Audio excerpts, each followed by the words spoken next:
Andréia vai me dar aqui o sinal para quando for para eu começar.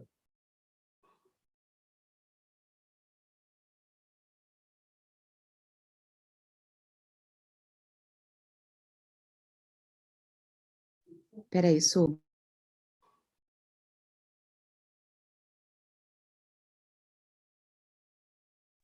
Boa noite a todos, podemos começar. Boa noite a todos, sejam todos bem-vindos a mais uma aula sobre a Revista Espírita. Gostaria de dar boa noite não só a todos que estão aqui conosco hoje na nossa sala de Zoom, mas aqueles que nos acompanham pelo YouTube da Federação Espírita da Flórida. Eu gostaria de começar a aula de hoje, como sempre, nós começamos com uma breve oração antes de entrarmos diretamente no estudo. Então, nessa hora, peço a todos que se unam a mim, elevando o nosso pensamento, pedindo aos bons espíritos que nos assessorem nessa tarefa, guiando os nossos pensamentos, conduzindo de mais alto essa proposta de aula, de troca, e nos ajudando a extrair desta hora, é a hora e pouquinho que vamos passar juntos, conhecimentos, mas também a troca afetiva, as ideias e os sentimentos que possam nos sustentar a caminhada. Fica conosco, Senhor, hoje e sempre, que assim seja. Muito bem, meus queridos. Em primeiro lugar, é uma alegria estar aqui com vocês na noite de hoje.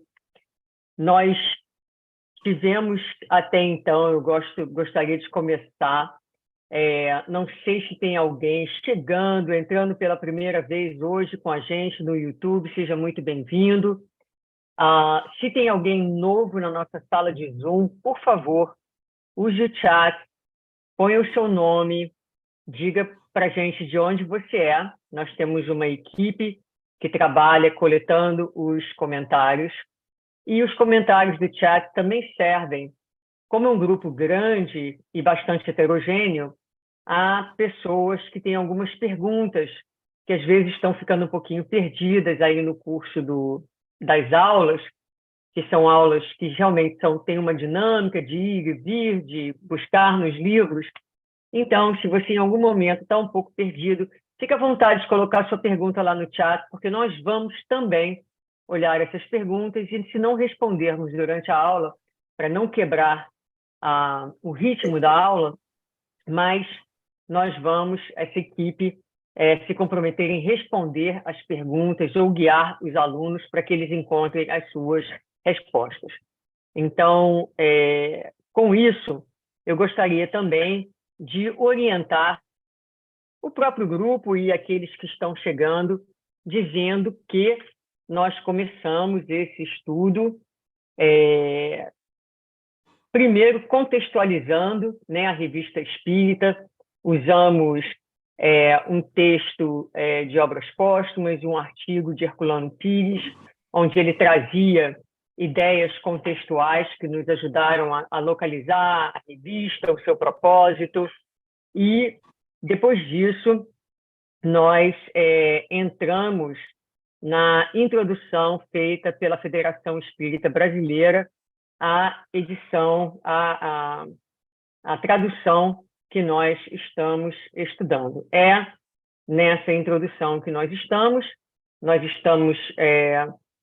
já iniciamos esse PowerPoint, digamos assim, vamos terminar hoje e entrar na próxima aula, que vai tratar da introdução que nós encontramos na Revista Espírita. Na Revista Espírita de janeiro, a revista número 1, ela começa com uma introdução. Então, é nesse lugar que nós estamos dando início hoje. Vamos terminar de novo essa introdução feita pela Federação Espírita Brasileira e entrar na introdução da Revista Espírita em si. Gostaria também de pedir desculpas por algumas pequenas confusões, né? Só para vocês terem consciência, não só a gente está colocando esse curso em português, também em inglês. Então, para essa turma, o curso acontece a cada 2 semanas, mas para mim, ele acontece toda semana em 2 idiomas e os cursos estão indo em ritmos diferentes. Então, eu fico, às vezes, um pouco perdida. Não lembro onde parou um curso, onde parou outro curso. Graças a Deus, os mentores encarnados têm me ajudado a manter né, a minha cabeça mais ou menos organizada. Então, mas eu vou caprichar para colocar as referências bem direitinhas e um pouco mais específicas. Muitas vezes, quando a gente vai preparando uma aula e pensando um contexto por muito tempo, aquele contexto está bem claro para a nossa mente, mas, óbvio, a pessoa que está chegando, que está olhando, aquilo não está naturalmente tão claro. Então, estou aqui me esforçando para melhorar aqui a minha atenção a estes detalhes para que o curso seja, de fato, fácil de seguir e das pessoas de acompanharem. Então, vamos lá. Eu vou abrir aqui a minha apresentação, a minha tela.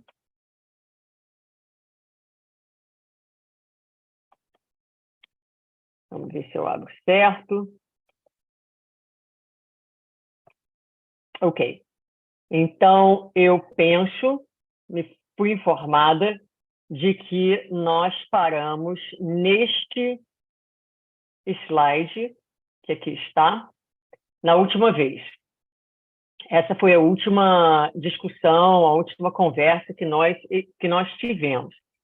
Sendo assim, a gente hoje vai começar desse slide aqui, que fala, e alguns desses slides que nós vemos aqui na introdução da FEB, nós tínhamos visto antes também, no trecho de Herculano. Então, vocês vão ver que há algumas repetições, mas nós vamos estar tratando de aspectos mais específicos. Então, aqui, nós vamos revisitar a questão financeira, né? Esse texto, eu penso que a gente já tem até passado por ele. Diz aqui, a princípio, Kardec cogitou do patrocínio de alguém que pudesse colaborar financeiramente com a obra. Mas razões providenciais fizeram que não lograsse êxito em tal intento. De fato, consultando seus orientadores espirituais sobre a viabilidade do plano, foi-lhe aconselhado que perseverasse no seu propósito, que não se intimidasse ante as dificuldades e que haveria tempo para tudo. Então, também ainda para aqueles que, porventura, estiverem entrando agora, uma das propostas, a proposta principal desse curso é não só ler a Revista Espírita de cabo a rabo, mas procurar ir tirando dos textos alguns conceitos importantes e fundamentais para ver se os alunos, se todos nós conhecemos bem a codificação e vamos nos aprofundando na codificação. Então, quando a gente lê isso aqui, mais razões providenciais fizeram que não lograsse êxito em tal intento, me deu vontade de falar um pouquinho sobre ações providenciais. O que será que nós entendemos sobre ações providenciais? Como é que a providência divina trabalha nas nossas vidas? Onde é, na codificação espírita, que nós podemos encontrar subsídios que nos falem sobre a providência divina? Alguém que não tenha, que não pode ser minha mãe, porque minha mãe, já conversei com ela sobre essas coisas. Então, uma outra pessoa, alguém sabe me dizer onde em que livro ou livros da codificação, se alguém quisesse entender um pouquinho mais sobre providência divina, poderia ir para encontrar algum subsídio? Levante a mãozinha, por favor.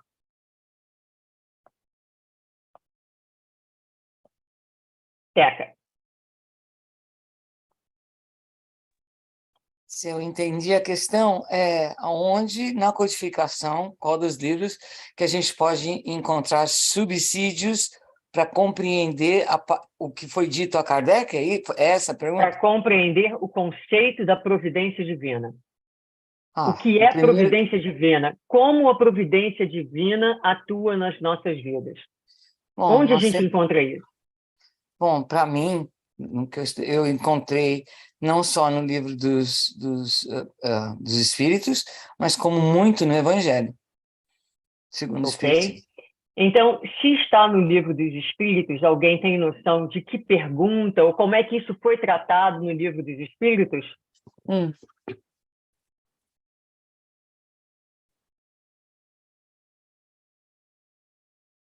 Dou-lhe uma, dou-lhe duas, dou-lhe três. Olha, não é eu vou dar aqui algumas dicas, né? Por que é importante a gente entender isso? Veja bem, Kardec desejaria ele estava desejando uma coisa, ele queria uma ajuda financeira, né? A ajuda financeira não aconteceu. Se isso acontecesse com a gente, o que a gente pensaria? Pô, Deus, né, não está prestando atenção nas minhas necessidades. Ou a gente muitas vezes questiona a providência divina. É importante entender que ela está sempre atuando, que Deus está sempre cuidando de nós.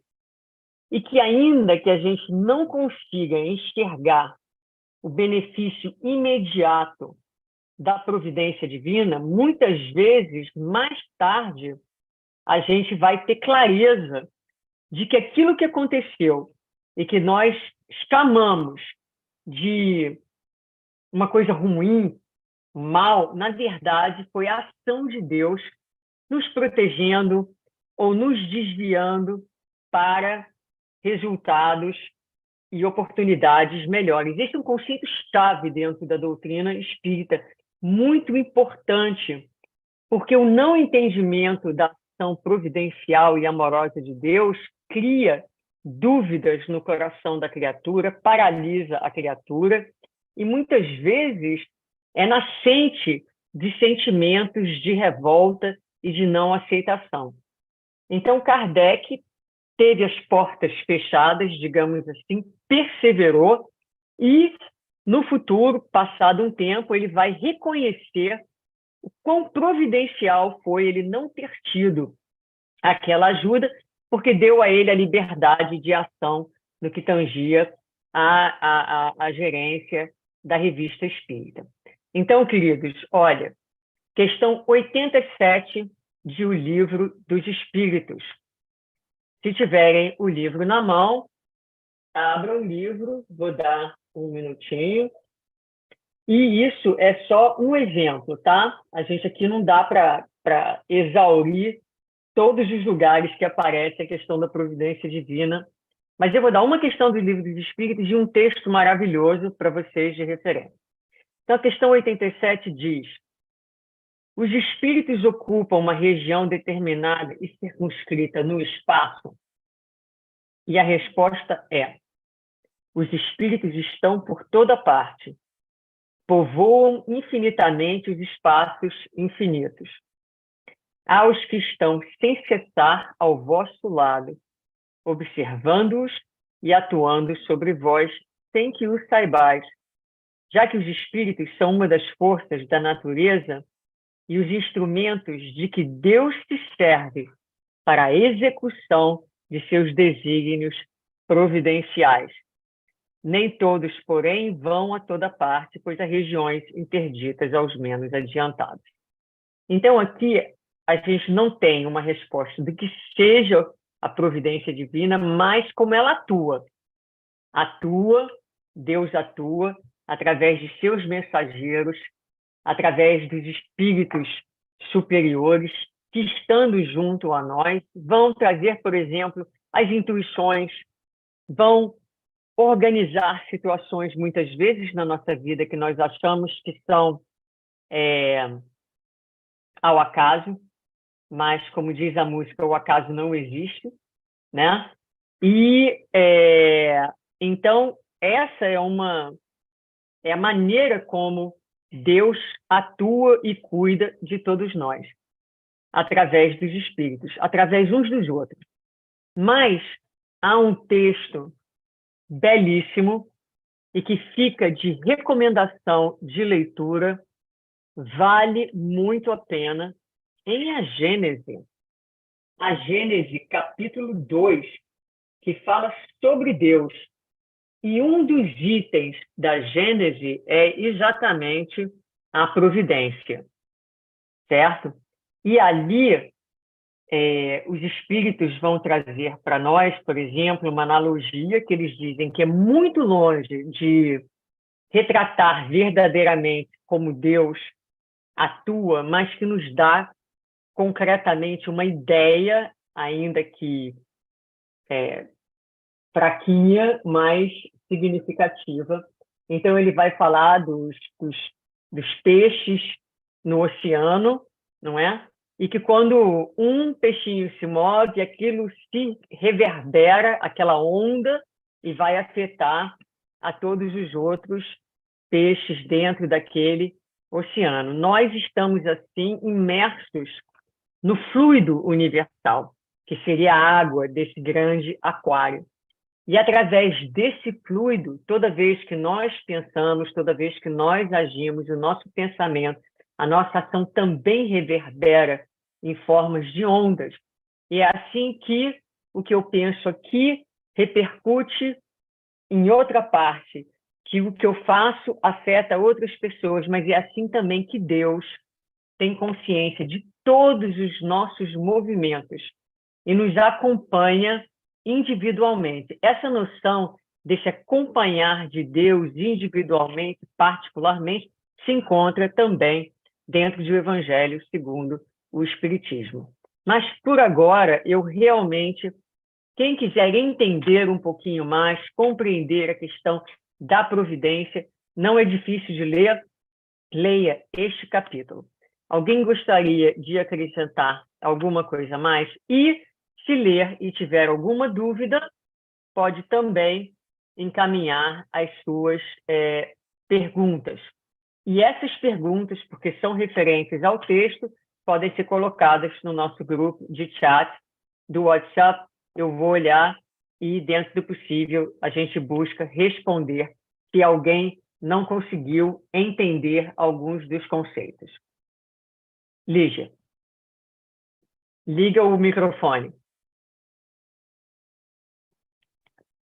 É só importante ressaltar uma palavrinha desse texto de A Gênese, quando Kardec diz que a providência divina é a solicitude de Deus para com as suas criaturas. É muito bonito isso, essa solicitude. Olha que expressão feliz, não é? É Deus atento para atender e lembrar que, junto à providência, caminha a presciência. Deus é providente porque é presciente. Ele percebe as nossas tendências, né?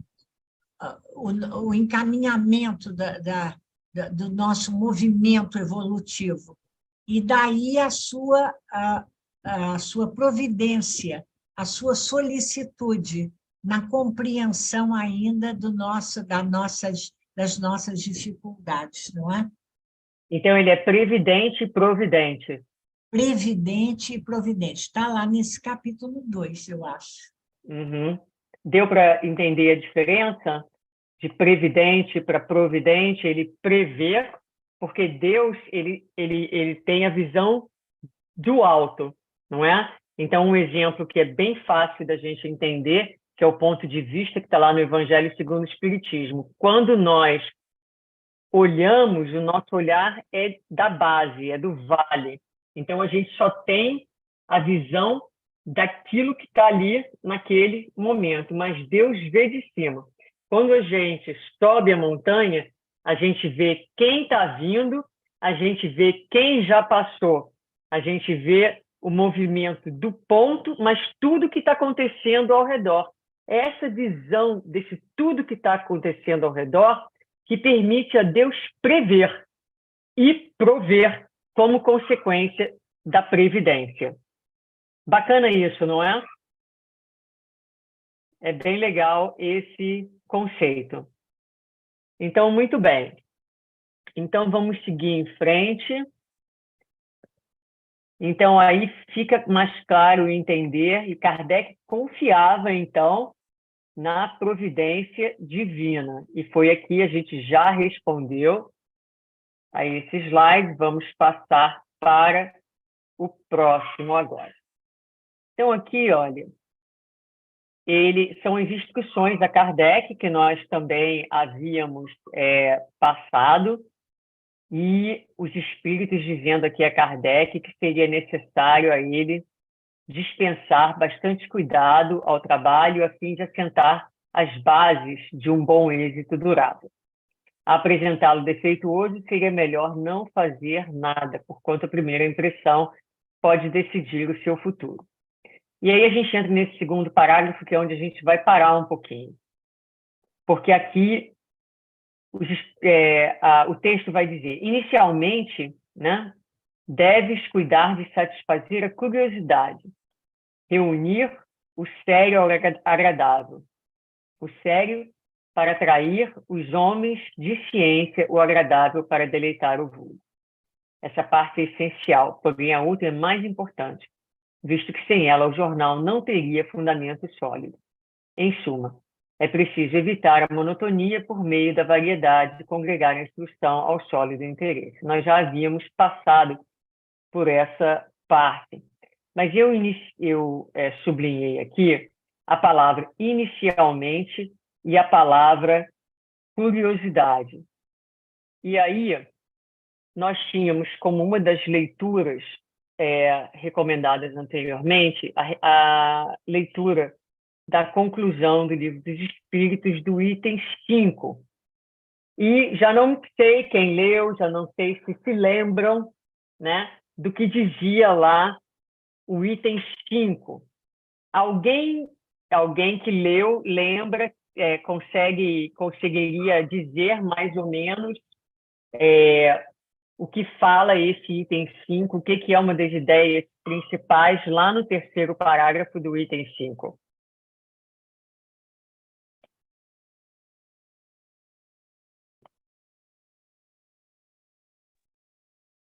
Denise. É o caderninho. Vai lá.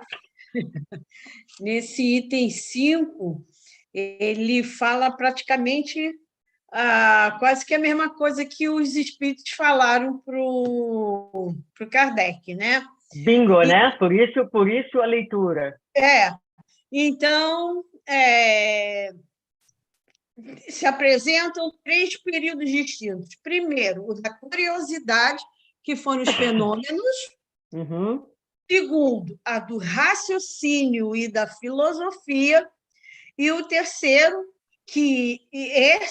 o segundo, que estaria ligado às pessoas, os filósofos, os cientistas, porque eles trariam um grande desenvolvimento por causa das suas posturas da vida, né? Do trabalho. Uhum. E o terceiro, a da aplicação e das consequências, sendo que as consequências ainda estão por vir. Muitas delas. Bem isso. Então, veja que a revista, os espíritos deram ali a Kardec, né, a instrução de colocar aspectos que incitassem a curiosidade, mas também aspectos filosóficos, científicos e aspectos de análise da consequência moral. Ou seja, tem artigo aí para todo tipo de espírita, em todos os níveis de evolução.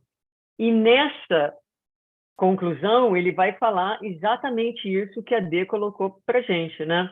Isso é um aspecto aqui para os americanos, é muito importante, por exemplo, quando a gente está fazendo em inglês, ressaltar isso. Por quê? Porque o americano, ele diferente do brasileiro um pouquinho, ele está muito, muito ligado no fenômeno, né? Mas o fenômeno, ele foi a primeira etapa. E o que Kardec foi percebendo com o fenômeno é que era necessário ele acontecesse para que as pessoas ficassem curiosas. Mas o fenômeno em si, ele não convence. E ele não transforma. Isso é o mais importante de tudo. Há muitas pessoas que observaram o fenômeno e saíram duvidando do fenômeno, né? Então, ele não necessariamente convence, mas o mais importante, ele não transforma. Então, o fenômeno era um primeiro momento.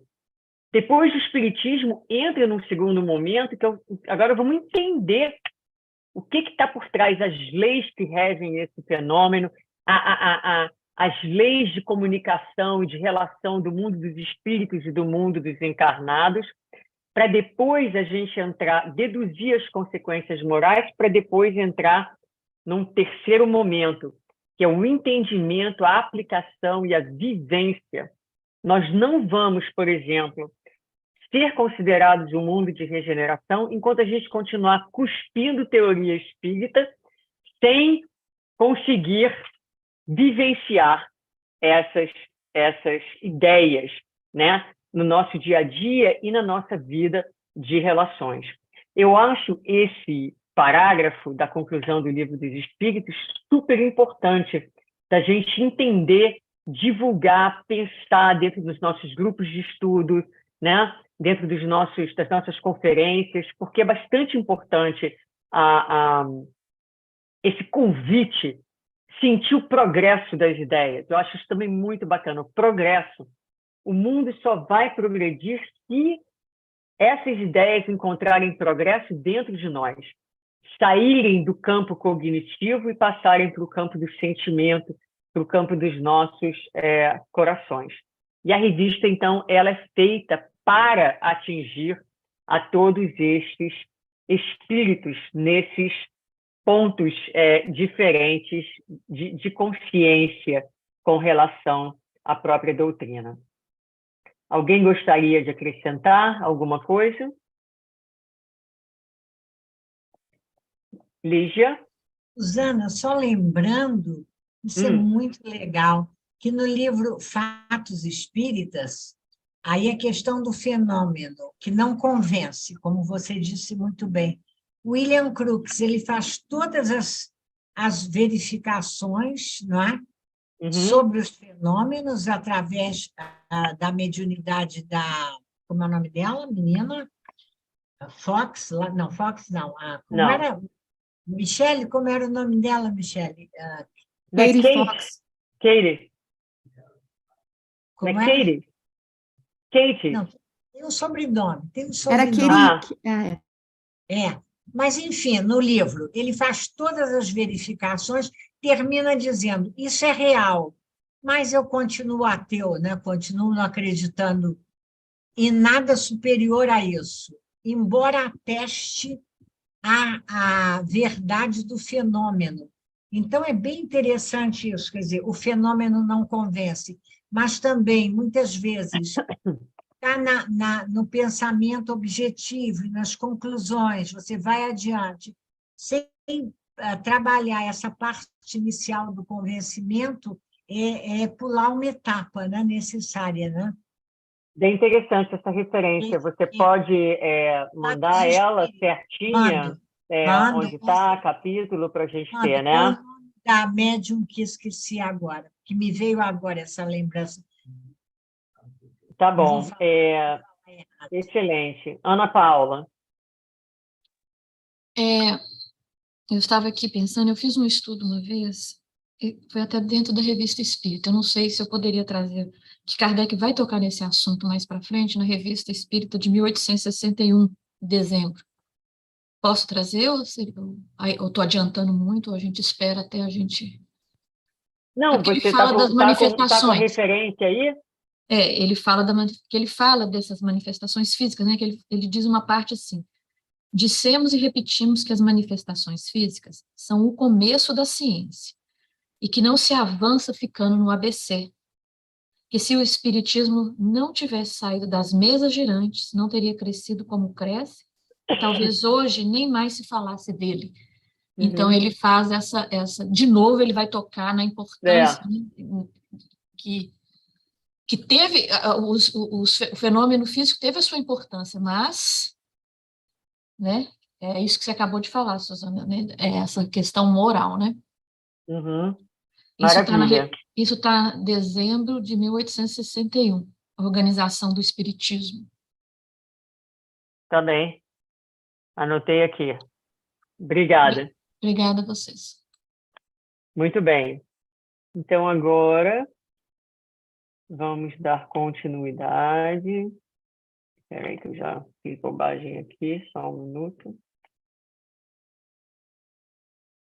Eita, aqui tem que chegar um negócio. Espera aí, só um minuto, pessoal. Aqui estamos. Ok, então, indo para frente agora. Aqui a gente entra, então, no lançamento da revista. 1º de janeiro de 1858. Por conta e risco do codificador, não dispunha nenhum assinante de nenhum auxílio financeiro. Como diria mais tarde Kardec, não tive do que me arrepender, porquanto o resultado ultrapassou a minha expectativa. Esse jornal se tornou um poderoso auxiliar meu. Nós também já tínhamos lido isso. A revista, e mamãe começou a comentar isso na semana passada, porque nós já passamos por esse texto. É uma tribuna livre, na qual a discussão jamais se afastará das normas da mais estrita conveniência. Numa palavra, discutiremos, mas não disputaremos, né? Isso é muito importante. Eu me lembro de um frequentador da nossa casa, do grupo de inglês, que desde que ele veio com muitas dúvidas e questionando, às vezes, alguns dos conceitos da própria codificação, de Kardec, principalmente no que tangia à mediunidade. E, na direção do grupo, eu procurei sempre conversar, mas não disputar, porque se a intenção não é ser detentor da verdade ou impor a nossa verdade em uma outra pessoa, não é? A ideia é estar aberto, estar curioso, conseguir pensar junto com as pessoas, mas a disputa pela verdade cria uma separatividade e não constrói nada, absolutamente. E eu havia também mencionado o texto que há em O Livro dos Médiuns, é um texto bem grandinho, mas eu coloquei só 3 slides para a gente dar uma olhada, porque muitas vezes a gente se entusiasma com as ideias espíritas e ainda dentro da nossa falta de muita técnica na vida de relações, a gente acaba... E dentro das famílias, às vezes, conflitos de ideias, de ideologias, e é muito importante a gente entender onde e como a gente vai usar o nosso recurso. E aqui Kardec faz toda uma análise no Livro dos Médiuns, e vou passar aqui para vocês, né? Lá no item 18 do capítulo 3º, ele vai colocar que muito natural e louvável é em todos os adeptos o desejo, que nunca será demais animar, de fazer prosélitos, de fazer adeptos. Visando facilitar-lhes essa tarefa, aqui nos propomos examinar o caminho que nos parece mais seguro para se atingir esse objetivo, a fim de lhe pouparmos inúteis esforços. Então, onde é que ele percebia ser o lugar mais propício para conseguir adeptos, né? E aí, lá no item 30, veja que eu pulei do 18 para o 30, ele vai dizer assim: convirá se procure convencer a um incrédulo obstinado, porque nesse texto ele vai falar de vários tipos de incrédulos. Então ele começa assim: um incrédulo obstinado. Já dissemos que isso depende das causas e da natureza da sua incredulidade. Muitas vezes a insistência em querer persuadi-lo o leva a crer em sua importância pessoal, o que, a seu ver, constitui razão para ainda mais que obstinar. Com relação ao que se não convenceu pelo raciocínio nem pelos fatos, a conclusão a tirar-se é que ainda lhe cumpre sofrer a prova da incredulidade. Deve-se deixar, olha a quem? A providência, o encargo de lhe preparar circunstâncias mais favoráveis. Não faltam os que anseiam pelo recebimento da luz para que se esteja a perder tempo com os que a repelem. Puxa, eu acho isso fantástica, essa resposta, né? Então, quando nós batemos de frente, ficamos insistindo com uma pessoa que se diz incrédula e é obstinada na sua incredulidade, a mensagem que nós estamos passando para ela, ou a maneira como ela vai interpretar, ela que deve ser muito importante para a gente estar gastando todo esse tempo com ela, né? E isso a leva, então, a se tornar ainda mais obstinada, porque a sua obstinação, a sua incredulidade está gerando fonte de atração, né? Está fazendo com que ela seja centro das atenções. E aí ele vai falar daqueles que não se convencem, depois de ter visto, depois de ter raciocinado. Então, às vezes a gente fala assim, mas os espíritos não vão ajudar fulano, Beltrano, mas às vezes fulano e Beltrano não estão ainda prontos para serem ajudados. Porque até para a gente ser ajudado, é preciso que existam circunstâncias internas favoráveis, ou seja, a pessoa está madura, está no ponto para que aquela intervenção de fora seja verdadeiramente eficaz.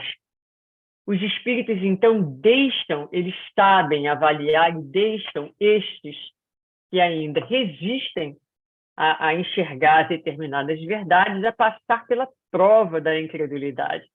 A prova da incredulidade vai gerar sofrimentos, angústias, sentimentos de dor, mas que se tornarão mestres, que se tornarão fonte de aprendizado. Muitas vezes é essa dor, é esse incômodo, são essas lágrimas que vão criar internamente na criatura o ambiente psíquico, emocional e espiritual favorável para que a semente da verdade possa, então, germinar. Então, veja bem que muitas vezes, na nossa arrogância e prepotência, a gente acha que pode salvar os outros, a gente quer salvar, a gente quer convencer, a gente quer arrastar, ao passo que é a providência, o amor de Deus que a todos cuida, independente se a gente crê ou não crê, que vai gerar as circunstâncias favoráveis para tal. E ele vai aqui assinalar que há muita gente que está pronta para receber a luz, para se perder tempo com estes que ainda estão fechados a qualquer ideia. Eu vou ler mais um e aí a gente abre para algum comentário, que eu acho que esse é o último. Dirigiu-vos, portanto, aos de boa vontade, cujo número é maior do que se pensa, e o exemplo de suas conversões, multiplicando-se, mais do que simples palavras, vencerá as resistências. O verdadeiro espírita jamais deixará de fazer o bem, lenir corações aflitos, consolar, acalmar desesperos, operar reformas morais, essa é a sua missão. É nisso também que encontrará satisfação real. O espiritismo anda no ar, difunde-se pela força mesma das coisas, porque torna felizes os que o professam. Quando o ouvirem repercutir em torno de si mesmos, entre seus próprios amigos, os que o combatem por sistema, compreenderão esse lamento em que se acham e serão forçados a calar-se ou a render-se. Quando a gente pensa, por exemplo, nas ideias materialistas, que predominaram em algum momento, hoje em dia, alguém que é materialista, as pessoas vão se tornando minoria, porque as ideias espiritualistas, a concepção de que há uma vida depois da morte, de que o homem é mais do que matéria, elas vão se alastrando, vão fazendo efeito na vida das criaturas. Hoje em dia, a ciência mostra o quanto que a fé já tem um lugar considerável nas curas, por exemplo. Então, isso vai se tornando evidência, né? O exemplo vai arrastando as multidões, porque a gente pode falar e não convencer a criatura, mas quando a criatura vê você passando por uma situação dificílima e mantendo a sua paz, e ainda assim com um espírito de gratidão, ainda assim capaz de perceber as bênçãos da vida, a pessoa fala, mas espera aí, de onde se tira essa força? Né? E aí a gente fala, mas essa força vem do espiritismo. Então, essa é a ideia que Kardec passa, e eu acho que é um referencial bastante bom, não só para a gente no que tange a nossa vida na área da religião, mas em todas as áreas. Né? Então, aqui eu abro agora para a Monique. Não, Suzana, só queria dizer que a sua mãe fez um comentário no chat sobre fala a aí. existência do espírito. Ela botou que foi, né, o espírito da Florence Cooks, a esposa, né, do Sir Cooks, e era o espírito da Kate King. Uhum. E ele afirmava que eu não consigo ver porque está tudo agora. Querida Monique, ele é William Crookes, ela é Florence Cook. Ok. Não o mesmo sobrenome. Ok. Você pode ler, Lídia, por favor, porque não dá para eu ler, porque está os quadradinhos. Ele faz as experiências com a médium Florence Cook, o pesquisador William Crookes, e ela recebe o espírito Kate King. É fascinante a descrição dele, né, dos fenômenos de efeitos físicos. Ele, um pesquisador descrente. O interessante é que ele faz tudo aquilo, ele atesta que os fenômenos são reais, mas aquilo não muda em nada as concepções religiosas dele, espiritualistas dele. Ele continua o pesquisador materialista, embora diga, no final ele termina o livro dizendo, não digo que isso é possível, digo que é real. Ele atesta o fenômeno. Incrível, né? É até difícil de entender. A narrativa do livro é belíssimo. E a mediunidade dela, sofrida de efeitos físicos, é muito interessante. Muito bem. Mais alguém? Mais algum comentário antes da gente ir em frente?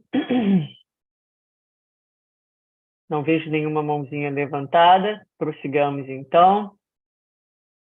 Aqui as considerações finais, então, de Nestor Mazzotti, nessa introdução, nessa apresentação, melhor dizendo, da Federação Espírita Brasileira.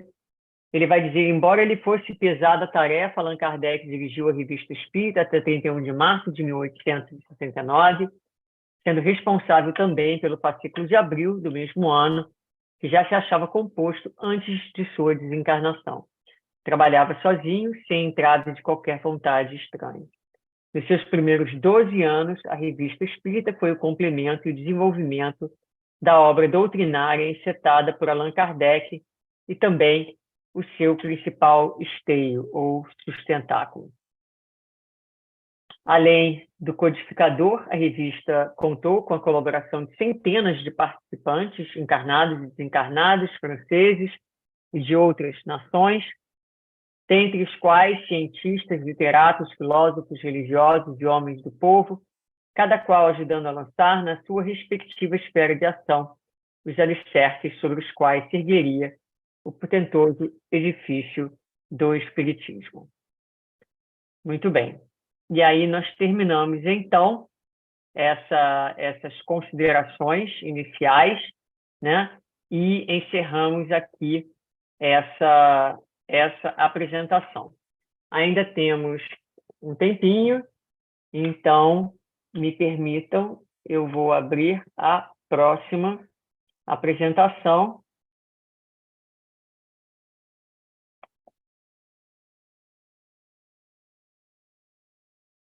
Será que é essa? Deixa eu ver, eu estava com várias coisas abertas. Não, essa já é a outra que eu estou preparando, próxima aula. Espera só um Não, minutinho. vamos agora à introdução em Sim, janeiro. sim. É porque eu tenho várias apresentações aqui abertas. Me dá só um minutinho. Nosso tema de hoje. A de hoje, eu estou procurando um momento, por favor.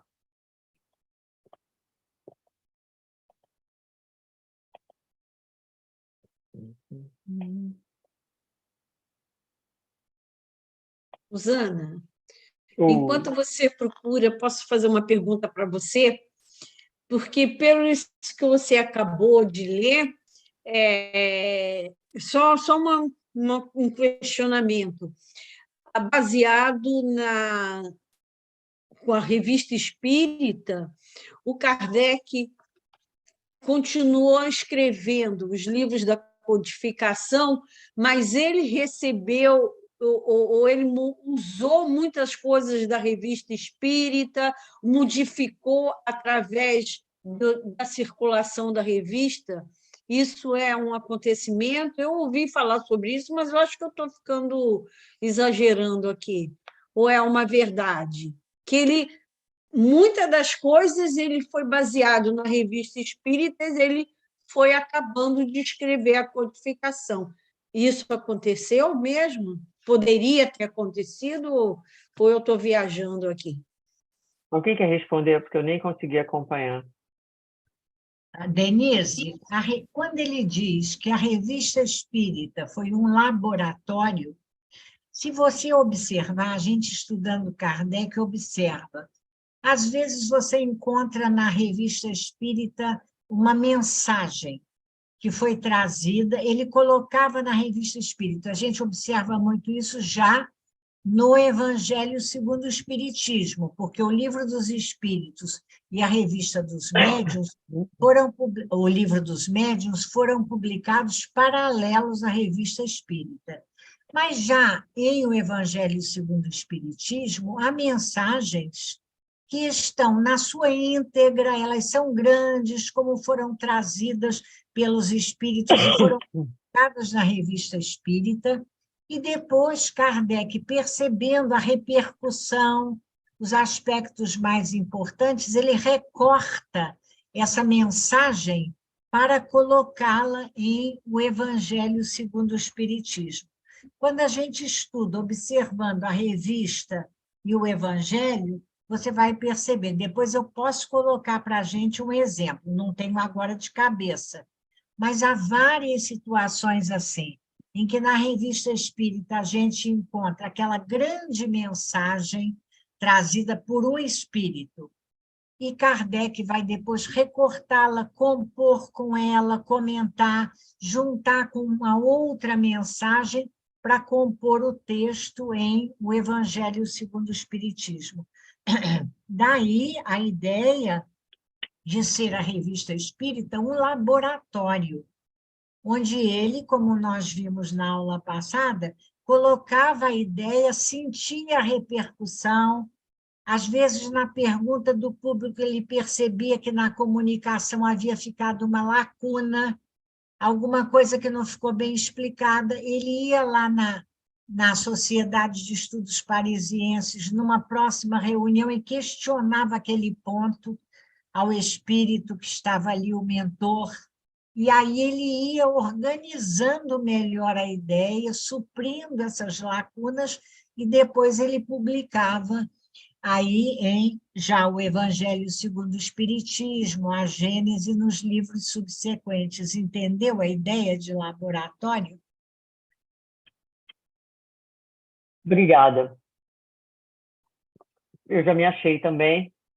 Então, aqui estamos agora com a introdução. Então, entramos, né, na revista de janeiro, número 1, aqui, a introdução dessa revista.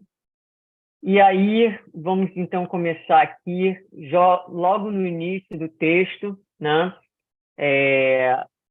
Fala da rapidez da propagação dos fenômenos. Então, os fenômenos das manifestações espíritas, a propagação rápida disso é uma prova evidente do interesse que estavam despertando.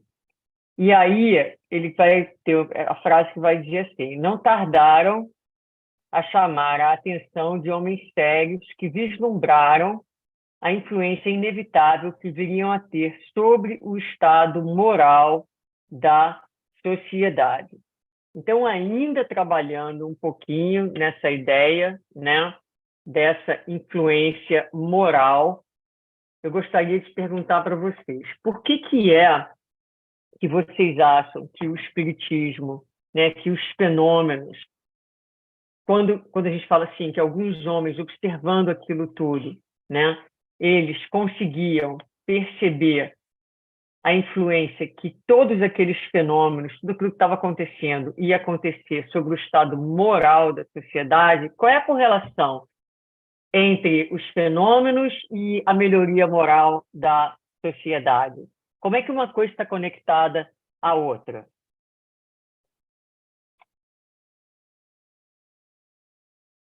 Ficou clara a pergunta? Tânia, mais ou menos. Vamos ver se a Tânia entendeu.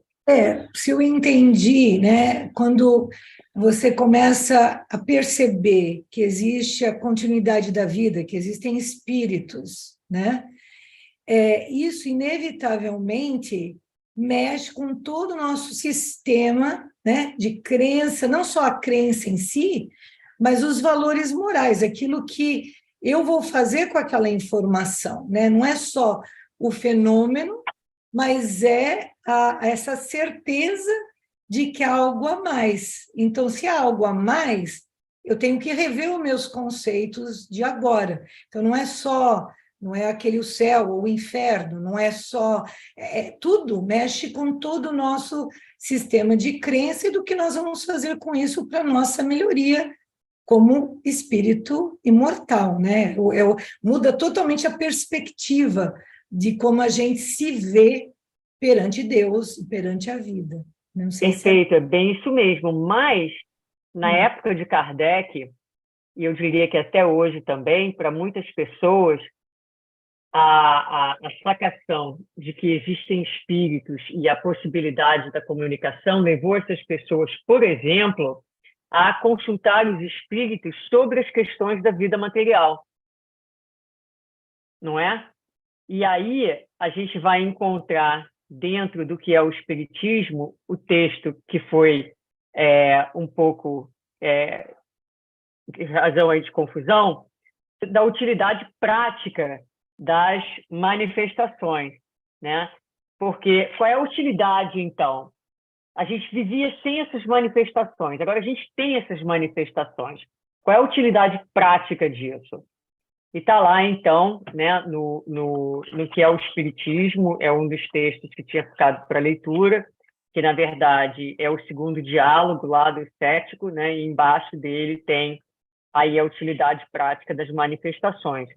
E aí Kardec, respondendo, né, a pergunta ao ponto que é colocado para ele, ele vai exatamente enfatizar que não é a utilidade prática das manifestações a vantagem comercial. Não é para isso que elas foram feitas, né? Então, não é para resolver as questões financeiras da criatura, digamos assim. Ele começa falando sobre isso. Se entendeis por utilidade prática os meios de viver bem, de fazer fortuna, não é disso que a gente está falando, né? Depois, ele vai falar que uma das utilidades práticas é erguer um canto do véu que vai ajudar a humanidade a entender melhor leis, né, que a gente não entendia antes, leis da natureza, como, por exemplo, essa influência entre o mundo, que o mundo invisível exerce sobre o mundo visível, as relações que existem entre esses mundos. Então, essa é uma das implicações, é uma das utilidades práticas. Então, o levantamento do véu e o entendimento, como você falou, amplia a vida, né? Antes a vida era isso aqui, agora, de repente, a vida é um infinito, né? Mas, para além disso, ele fala, isso já seria bastante útil, né? Mas existe ainda uma outra utilidade ainda mais positiva no espiritismo, que é a influência moral que ele exerce pela própria força das coisas. Então, a gente volta à questão da moralidade. E, como eu falei antes, isso tem que ficar muito claro para a gente, né? A força do espiritismo está exatamente como Tânia falou, a vida se amplia, o entendimento da lei, da natureza, dessas relações e o impacto que isso tem, né, nos nossos valores e onde a gente vai colocar a busca da nossa felicidade, o nosso investimento, como a gente passa pela Terra. E ele vai, antes de passar para vocês, ele vai falar: o Espiritismo é a prova patente da existência da alma, da sua individualidade depois da morte, da sua imortalidade e de seu futuro. Aí, nesses conceitos, a chave de tudo. É, pois, a destruição do materialismo, não pelo raciocínio, mas pelos fatos. Muito bem. Lígia. Suzana, não resisto. Fazer uma pergunta para você. Onde isso fica patente na obra de Kardec? Essa influência fenômenos viriam a ter sobre o estado moral da sociedade. Na obra de Kardec, estou dando uma pista. No Evangelho? Não. Além, é no livro Céu e o Inferno. Ah, sim. Onde, na parte que fala das categorias dos espíritos, felizes, tristes, sim. O que os espíritos vêm dizer? Da vida no mundo espiritual, do fenômeno da continuação da vida. E Kardec observa, mas uns são felizes, outros são infelizes, uns estão bem, outros não estão. A que se deve isso? Ao comportamento moral dessas pessoas, a uma ética de viver anterior a essa vida espiritual.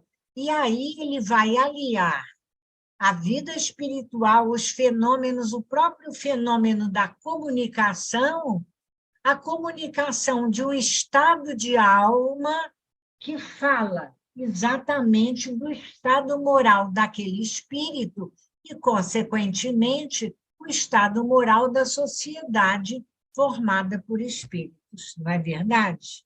Excelente.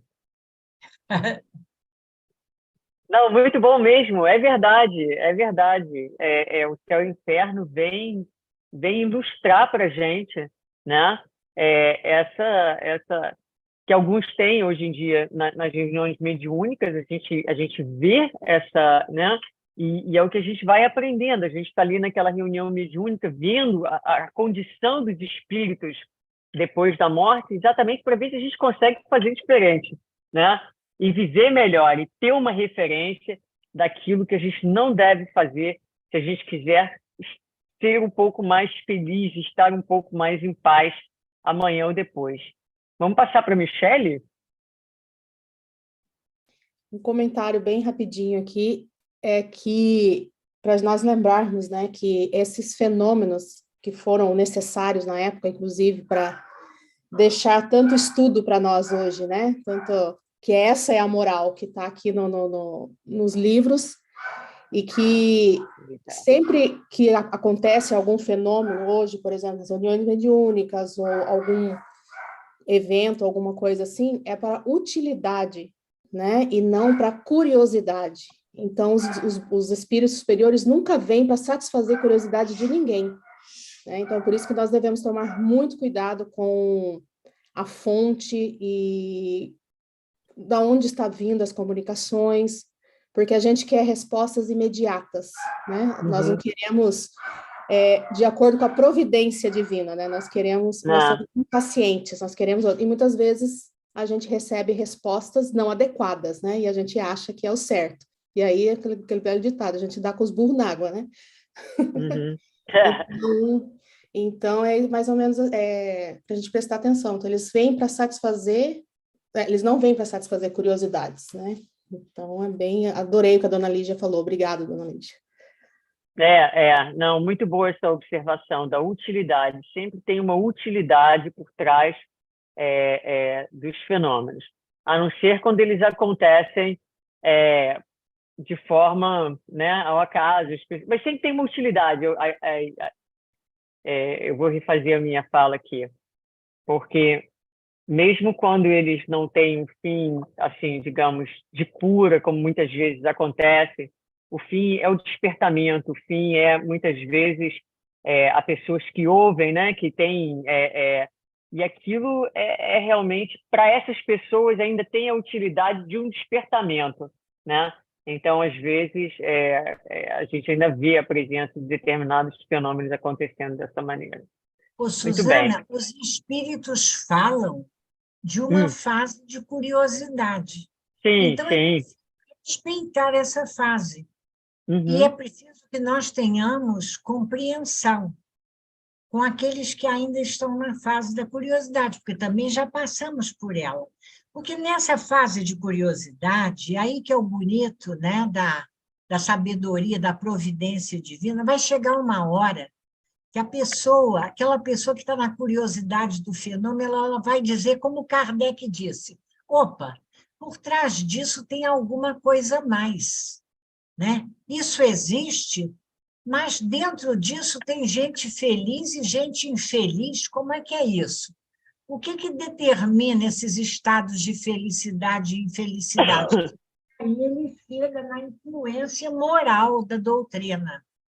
Mas passa pela curiosidade para chegar na percepção da influência moral. Então, há que respeitar o estágio da curiosidade. A gente controla, não deixa pensar bobagem, né, Michele? Mas vai entendendo, porque às vezes a gente fica irritado, né? Uma pretensão, uma vaidade, nossa, ai, que bobagem ficar falando disso. Para aquela pessoa não é bobagem, ela está raciocinando ali dentro daquele fenômeno, ela está entendendo, não é verdade? É o tempo de cada coisa. Eu acho isso bastante importante mesmo. Bom, vamos lá, gente. Vamos para frente mais um pouquinho. Aqui no próximo slide, dentro aí da introdução, vai te dizer assim, ó, as novas ideias popularizam-se, nada lhes pode deter o progresso. Vamos ver se alguém que não falou ainda, mas que leu o texto, consegue me dizer por que nada pode deter o progresso dessa ideia. A explicação está no próprio texto, né? Então, o próprio texto lá de introdução, ele vai falar sobre isso. Então, vamos ver, alguém gostaria de trazer para a gente por que será que nada pode deter essas ideias? O progresso das ideias.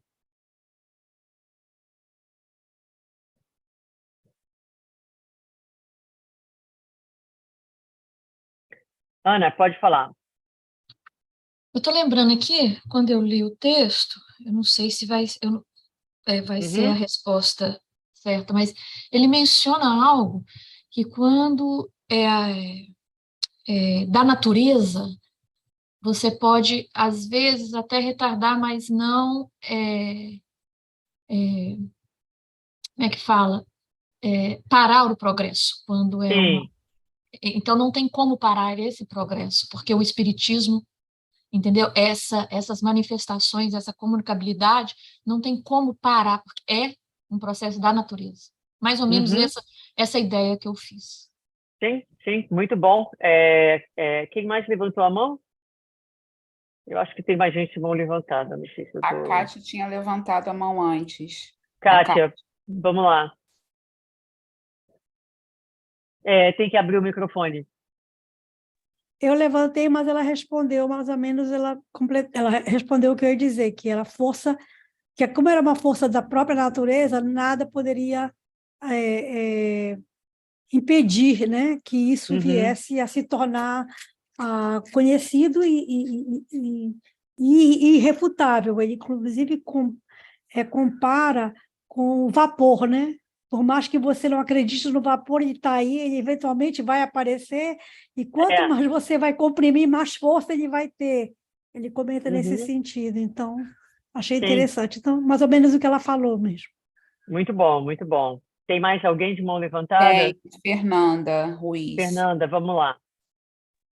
Está aqui no primeiro parágrafo que eu achei, ele fala que cada dia mais, e nada lhes pode deter o progresso pela simples razão de que estão ao alcance de todos ou de quase todos, e nenhum poder humano lhes impedirá que se manifestem.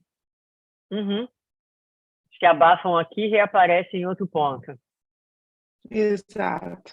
Né? Então, ótimo, era bem isso mesmo, acho que ficou bem respondido. Alguém ainda gostaria de acrescentar mais alguma coisa? Está claro? A gente não tem controle sobre o fenômeno. Uma coisa instigante, uma palavra que eu adoro. Kardec usa em diversos momentos a expressão ninguém pode impedir a marcha mesma das coisas. Essa é uma expressão da doutrina desafiadora. Fica para nós, cada um vai pensar o que é que ele quer dizer, e hoje nós falamos de providência e previdência divina, a marcha mesma das coisas que a gente não pode impedir. Eu acho bárbara essa expressão, não impedir a marcha mesmo das coisas. Está lá em vários lugares do Livro dos Espíritos, os Espíritos falando, não Kardec. Dá para pensar. E aqui, nesse slide, a gente tem aqui mais uma questãozinha. O texto compara o progresso das ideias espíritas com o magnetismo, né? E aí eu coloquei aqui como foi trazida a questão do magnetismo na aula passada, na aula anterior, já não me lembro mais. Eu botei aqui que o magnetismo foi estudado por Mesmer, né, de 1734 a 1815, então precursor de Kardec, e na época era uma força, uma técnica que era utilizada por magnetizadores no tratamento de pacientes e nos processos sonambúlicos, mesmo dentro de uma forma de até um certo hipnotismo. Então, era uma prática da época de Kardec. Muito bem, é só uma curiosidade. Agora, indo em frente, a gente vai ver aqui, ele vai dizer, se olhar o tempo, a gente tem 5 minutos. O que importa é que a força que se revela nos fenômenos das manifestações seja observada e estudada em todas as suas fases, a fim de se deduzirem as leis que a regem. Então, ele está dizendo, né, que é importante, a partir da força dos fenômenos, que ele seja estudado em todas as suas fases, para que, a partir do estudo do fenômeno, a gente entenda as leis que regem o fenômeno. Então, a pergunta que vem naturalmente é onde a gente estuda os fenômenos e onde está o estudo das leis? E a resposta é... Vamos em frente. Bom, muito dos fenômenos, a gente vai encontrar o estudo dos fenômenos no livro dos Médiuns, na segunda parte das manifestações espíritas, mas também muito recomendado é o capítulo 15 da Gênese, porque não dá para entender estudo de fenômeno sem entender fluido e a ação dos fluidos. Então, para quem gosta de ler Kardec no fim de semana e quiser adicionar o capítulo 15 da Gênese, também é uma leitura bastante interessante e que vai servir bastante, porque na próxima aula nós já vamos entrar nas comunicações, vamos entrar nos fenômenos, e aí ter um entendimento dos fluidos do laboratório, do mundo invisível, é um material que pode ajudar bastante no entendimento. E aqui, olha, mais um texto do que é o Espiritismo, Comunicação com o Mundo Invisível, o item é 32. E lá a gente vai encontrar o seguinte: pode-se ver por essas poucas explicações que as manifestações espíritas de qualquer natureza que sejam, nada tem de sobrenatural ou de maravilhoso. São fenômenos que se produzem em virtude da lei que rege o intercâmbio do mundo visível com o mundo invisível. Lei tão natural como da eletricidade, da gravitação, etc. O Espiritismo é a ciência que nos faz conhecer essa lei, como a mecânica nos faz conhecer a lei do movimento, a ótica da luz. As manifestações espíritas, estando na natureza, produziram-se em todas as épocas. A lei que as rege, uma vez conhecida, nos explica uma série de problemas considerados insolúveis. É a chave para uma multidão de fenômenos explorados e ampliados pela superstição. Muito bem. Eu vou parar aqui, porque deu a hora, e vou deixar assim meio no ar. A gente pode retomar esse próprio slide, esse próprio texto, daqui a 2 semanas. Podemos refletir sobre isso, né? Então, voltando só aqui um pouquinho, por favor, não leiam a apresentação para frente, porque, como eu falei, tem alguns fatores que será mais divertido, o curso mais interessante se a gente não ler avançado, mas só para a gente voltar aqui, né? Quais foram as leituras que a gente falou que seriam interessantes de se fazer? A leitura da Providência, isso são sugestões, não são leituras requeridas, mas não teremos leituras extras. Então, aqueles que quiserem visitar esses textos, relembrar os textos que já leram, ou conhecer os textos se não conhecem, eu realmente recomendo. Aliás, pode ler a Gênesis, capítulo 2 inteiro, sobre Deus, que é maravilhoso, mas ali temos o item da Providência. Se quiserem olhar o capítulo 15 de A Gênese e aprender um pouquinho sobre os fluidos, também é um capítulo bastante interessante. E penso que foram essas 2 leituras que a gente tinha sugerido aqui no curso da aula de hoje. Acho que não faltou nada. Tá bom? Então, não tem nenhuma leitura extra, porque na próxima aula a gente vai continuar aqui com esse PowerPoint. E é isso. Algum comentário final antes da gente encerrar? Algum comentário no chat que foi colocado?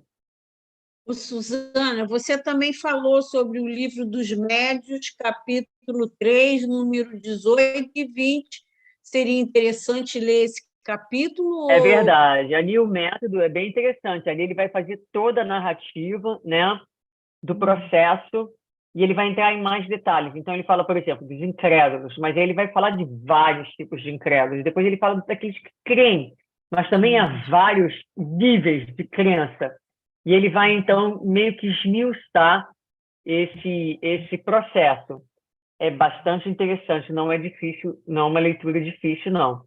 E é bastante rica. Então, também, quem quiser pode visitar esse capítulo, 3º de O Livro dos Médiuns. E você falou também do capítulo 30 do Livro dos Médiuns também. Não, era o item 30 do capítulo 3º. O capítulo é o 3º. Eu trouxe alguns itens. Eu trouxe o item 18, se eu não me engano, e o 30, mas são do capítulo 3º. Tá. Teca. Não, só pedir que eu creio a Iracema vai postar no nosso grupo essas leituras que são importantes, independente se eles são... Vamos postar. Por favor, os capítulos, os livros. Obrigado. Pode deixar. Obrigado. Muito bem. Então, sendo assim, confesso que estou um pouquinho cansada. Vou pedir a Lígia para fazer a prece final para a gente, encerrando.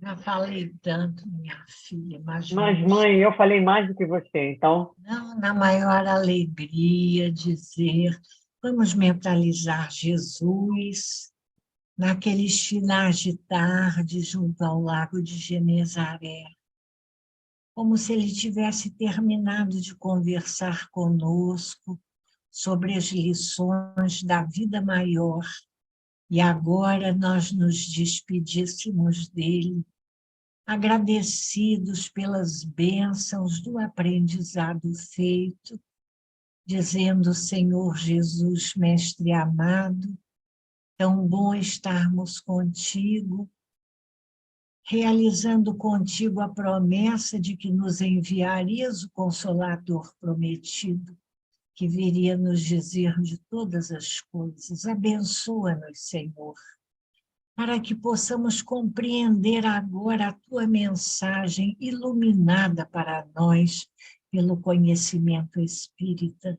Dá-nos uma noite de paz, permita-nos a continuidade dos estudos e dos aprendizados, e que amanhã possamos, em um novo dia, colocar, Senhor, em prática no cotidiano de nossa vida as lições aprendidas, para que sejamos um pouco melhores do que fomos hoje. Que a tua bênção de paz esteja com todos nós, esteja com Suzana, abençoando o seu esforço de nos trazer o seu melhor, esteja com todos os teus filhos de tua grande casa universal. Graças a Deus que assim seja. Assim seja. Suzana, desculpa já quebrar a vibração, mas é uma pergunta da Taninha sobre o capítulo. Eu não sei se foi respondido. Já foi respondido. Obrigada, André. Okay. Obrigada. Suzana, posso só fazer uma pergunta para Cristina Sarmento? Você é parente do Rodrigo Sarmento? Eu sou de Salvador, não tem muito Sarmento lá, mas eu não sei se tem Rodrigo Sarmento lá. Rodrigo Sarmento do Rio, foi meu aluno? Não, não. Então, não é. Sou, não. Um beijo. Tá bom, pessoal. Beijo, querida. Noite. Até daqui a 2 semanas. Caprichem nas leituras. Boa noite, todo mundo. Boa Fiquem noite, todos boa com noite. Deus. Muito obrigada. Boa noite, Obrigada. tchau, tchau.